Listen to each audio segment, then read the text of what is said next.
swerving in a G-ride. Who bang, homie, clutching on the 4-5. Don't ever slip, cause you do, boy, that lead flies. Cause at the bottom we stay hunting in that moonlight. You hear the click, you hear the bang when we pass by. This ain't a game fool, the riders really earn stripe. That's on the gang fool forever on that main line. And it's a thin line, so homie better act right. We keep it active, really active up on this side. You hear the whistle as they're throwing up their gas signs. The crime rate in the hood always stays high. Banging for the bottle, tucha for the one time. We stay posted, drinking till the sunrise. We stay posted, drinking till the sunrise. It's that G-life, swerving in a G-ride. Who bang, homie, clutching on that 4-5. Don't ever slip, cause you do, boy, that lead flies. Cause at the bottom we stay hunting in that moonlight. You hear the click, you hear the bang when we pass by. This ain't a game. You are now watching M.O.D. Entertainment. What's good, G-Life? And this right here is the city of Inglewood. City of Inglewood is where you can find several varrios, very notorious area, well known for rapper Mac 10, who put it on the map for them. Mac 10, obviously, member out of the Queen Street Bloods, and obviously this is his city, West Coast connection, and definitely put on the map so people are aware of this area. And this area is very notorious, for several blood gangs, and not only blood gangs but Hispanic gangs as well. You know what I mean? You have different sets right here within the area.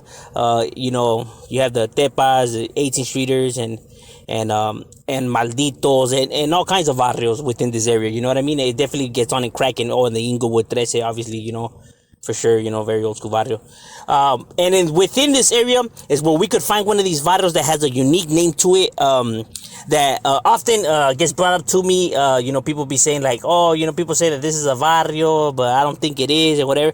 But I'm here to tell you that it is a neighborhood, and that is Barrio Westside, Los Muertos. Muertos translating to the dead. So the dead gang, Muertos. And that's Muertos 102nd Street gang, Tiny Lokes, right there, definitely representing, you know what I mean? Got a few homies out of here, shout out to Spike and shout out to the homie Clumsy out of Muertos. But Los Muertos gang has already been a neighborhood right here that has been well established already since the late 80s, early 90s, when this gang was established. You know what I'm saying? And this barrio at first was a little bit of a smaller gang, but with time passing by, they started just increasing their size and numbers, and not only that, but expanding their territory, because you have so many gangs that are jam-packed within that area. You got the Tepas on 106. You got the Southside 18s on 106 as well. Opposite sides of each other. You got the Malditos on 104th. So it makes, they're all just jam crack. And then you got the KCs as well. You got a lot of neighborhoods just jam packed within the area. You know what I mean? So, it's rough. But slowly and surely they started expanding and creating new cliques, you can find them on 130, like the 130s already, from 34 and et cetera. Where they be roaming around as well, not just on 102nd Street. So you do have them, spread out, but 102nd being their main, that was their original spot, their main domain, where it was on and popping. I know now you can find them more like on 130 something, you can find them more down that way. But this is, the neighborhood, and it is a real barrio, has been a real barrio, doing their thing. You know what I mean? These guys ain't no suckers. Like I said, these guys do real things, and it is a real neighborhood, Los Muertos, the dead, and they still continue to put theirs on the map, representing. And now as we make our way, towards the center of Los Angeles, to the area that is known as Watts, California. Watts, California is definitely another notorious area within the LA County. Obviously, most known for the riots and, rappers that put it on the map, for the area of Watts. Not only that, it is stronghold to some of the, more recognized black neighborhoods, like the bounty hunters and etc. It gets on in treacherous right here in the city of Watts. Watts, having so many different gangs, Hispanic and black, from the Watts 3 to the Southside Watts to the 10-lane gangster Crips to the Bounty Hunter Bloods to the Killer Mob to the Village Boys and all of that. You know what I mean? Like I said, It's jam-packed within this area.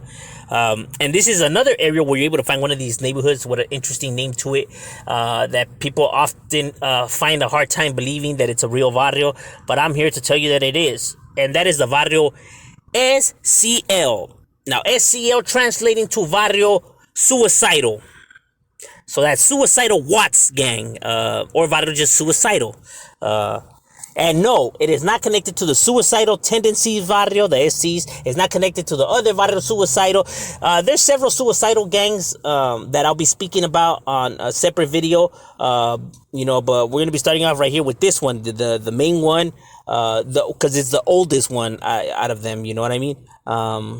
You know, it's the one you definitely hear about when people hear about the suicidal gang. This is the one that often comes into mind. And that's because, you know, they, at one point, they were very large, you know what I mean? Now, I was told that they did start off as a tag banging crew that became a neighborhood. At least that's what I was told. You know what I mean? They've been around already for a cool minute since the late 80s, early 90s when this neighborhood was established. And like I said, at one point, they did get to a pretty, you know, decent size in numbers. And their territory has been right here in Watts. Their territory is everything from 108th to Willowbrook, from Willowbrook to 112 to Wilmington Avenue, and Wilmington Avenue back to 108th. So everything that's in the middle is their barrio. So that's through East 109th Street to 109th Place. You know, because there's a street and a place, and then you have 110th Street to 111th Street, and then to finally 112 is their barrio. You know, that's their hood, their domain. Their hood intertwines with the Watts Treses neighborhood, obviously too, and then also with the Badass Gangster Cribs. You know what I mean? They kind of have to share territory right there amongst each other. You know, close to the famous iconic Watts Towers. You know what I mean? The area is very notorious because it's like all the gangs around that area, like that's the borderline of each hood where the Watchtower is at, right? That's like where all the neighborhoods like pretty much just meet up from every corner. You know what I'm saying? Like where their neighborhoods literally end and the other neighborhood begins. So that's like, you know, when you cross, you know, one way or another, whether north, south, east, or west, you're entering a different hood. Or southwest or southeast, it's a different barrio. It's crazy. You know what I'm saying? But even though the area is not extensive of theirs, it's still nonetheless their territory, and, you know, where they've been representing for the Suicidal Watts gang. You know what I mean? Real gang that does real things, but that's what's up with the Suicidal gang. Another barrio that you could find with an interesting name. For this one, we would have to make our way to the southeast. The southeast is the area where we're able to find one of these other neighborhoods with an interesting name to it. We would have to be heading towards the side of Pico Rivera, where we could find one of these interesting barrios that often gets forgotten. And I know you're going to hear several stories. People are going to say that's not true, and et cetera, and et cetera. Like I said, some people are just not going to like the facts, not going to like the enemies. It's all to the gravy. I'm not here to wolf, boast, believe none of the narrative that is put. I'm only here to simply call it for what it is, and from, you know, what I've been told from homies and gathered, you know what I mean? Which is the barrio Horseshoe Rifa, barrio Horseshoe Rifa, barrio Horseshoe 13, VHS or HSR, you know, either one could be, you know, properly termed. And this is an old barrio that has been right here in this area for a very, very long time. Despite what people are going to want to say, this barrio is already an old school barrio, one of the, you know, first within this area. It's an old neighborhood. And now, I was told, this is at least what I was told, that this is the same Horseshoe barrio that's in Northern California. That is a norteño gang. It's just that over there they became norteños, and, you know, down here they're sureños. But, you know, so essentially the gang split into two. At least that's what I was told. You know what I mean? You can take it up with them. You know, and the reason why it's a unique name, Barrio Horseshoe, is because there's no street name Horseshoe. There's no, you know, no city or none of that. You know, so people often get confused, like, well, why is it called Horseshoe? The reason this barrio is called Horseshoe is because the terrain is shaped like a horseshoe. You know, that is the reason why this territory is named Horseshoe. You know, Horseshoe Rifa. And their barrio, because they still have some members around, even though they're, you know, you hardly see them up, and, you know, the majority of them are older cats. Nonetheless, they still have homies representing for theirs. Don't ever get it twisted. Their barrio is everything from Durfee. Durfee, and I would have to say their territory is from Durfee, and it would have to spread out to Rosemead Boulevard, and Rosemead Boulevard to Whittier Boulevard, and from Whittier Boulevard, I would have to say their territory still extends to all the way to where the Union Street. I think that's how you pronounce it. Yeah, Union Street's that we're located. So everything in the middle is their barrio. So everything between Lehman Avenue, High Tree Street, Lensley Avenue, Speedway, Deland Avenue, all of that is their territory. You know, West Boulevard, all of that is where you can find this barrio doing their thing, where they've been doing their thing. You know what I mean? Like I said, the area is shaped weird, man. There's all kinds of loops and turns, man. If you ain't really from this area, boy, you're gonna get lost. And I know the territory is not that extensive. It's not that large. You know what I mean? But nonetheless, it's their territory, is what they call theirs, and where they still be representing it and holding it down. You know, right there where the, across Rosemead Boulevard is also their territory. You know, all the way to Paramount. But that's already like leaving their neighborhood on the outskirts. Close to the Pico Rivera Plaza. Obviously, it's where this barrio was. You know what I mean? And would do their thing. But that's what's up with the Horseshoe Gang representing for theirs. Another barrio that you can find with a unique name is over here in the southeast as well. Now, this neighborhood right here, I get a lot of debates and arguments with people trying to say that it's not true, that I'm lying and woo. Look, bro, you see the pictures. I'm only here to call it for what it is. Hate it or love it, it's irrelevant. You know what I'm saying? You don't like the facts, that's on you, bro. You know what I mean? The fact of the matter is that this was a real barrio. It's a real barrio, which is the barrio Sunrise. I'm not making that up. That's the name of their barrio, Sunrise. Sunrise is their neighborhood. It's a real gang, despite what individuals are mad and pouching about or whatever. This is a real, barrio that was located everything from what's Tuga Street all the way to Cronin Avenue. And Cronin, man, all these streets over here got some weird names, bro. I ain't even gonna lie. Inglewood Avenue, to Noe, Balmoral Street, Abercroft Street, all of that is their territory. Off already, like, in the distance, like close to the San Gabriel River Parkway is, passing the San Gabriel River is where you can find it. Close to the barrio Pico Viejo. As soon as you cross the river, you're in their turf before hitting the Rose Hills area. You know what I mean? That by Pioneer Boulevard and Beverly Boulevard, where they meet up. It's where you can find this this barrio.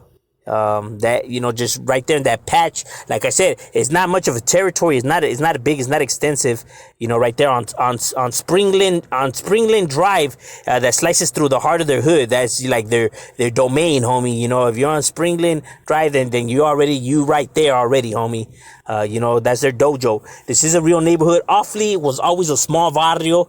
You know what I'm saying? This was always a small barrio. Obviously Sunrise, because of the overhead view.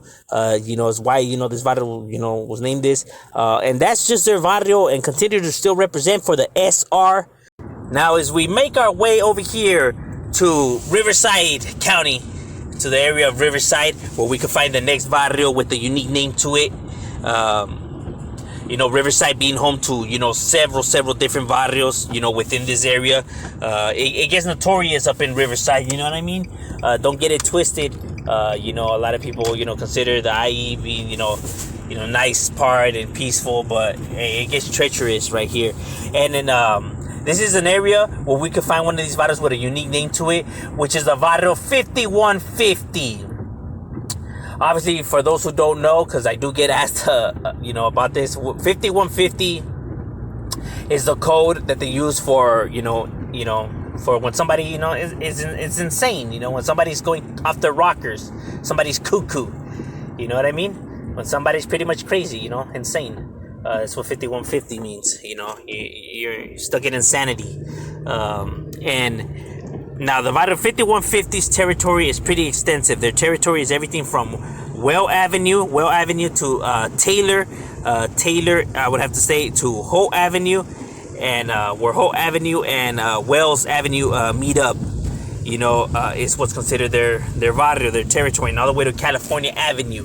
So what's in the middle, it's considered their neighborhood. You know what I mean? All those back streets, and close to the Myra Lynn Park. On Cook Avenue and all of that, that's their domain, their dojo. That's where they get it on and crack it. Now, 5150, at least this is what I was told, was a small neighborhood that started roughly around the early 90s.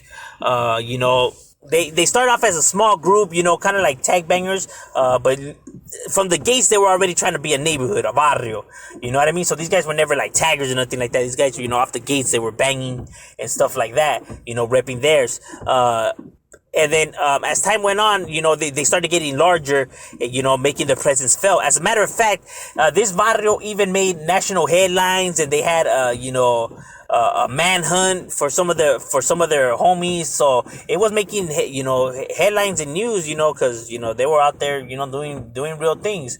You know what I mean? So it is a barrio that has made the national headlines, newspapers, and TV and news and all that. So they do things. You know what I mean? It's not like these guys are just like some lackeys that be writing on walls and stuff like that. Like you hear about them doing their thing. You know what I mean? The 5150 is still up and running, even though they got hit with some sweeps. They still have homies that put it down for theirs and still be representing for their territory and their barrio. So they still hold it down for right here, and it is a real barrio, the 5150. Thank you for watching M.O.D Entertainment. Make sure you like and subscribe.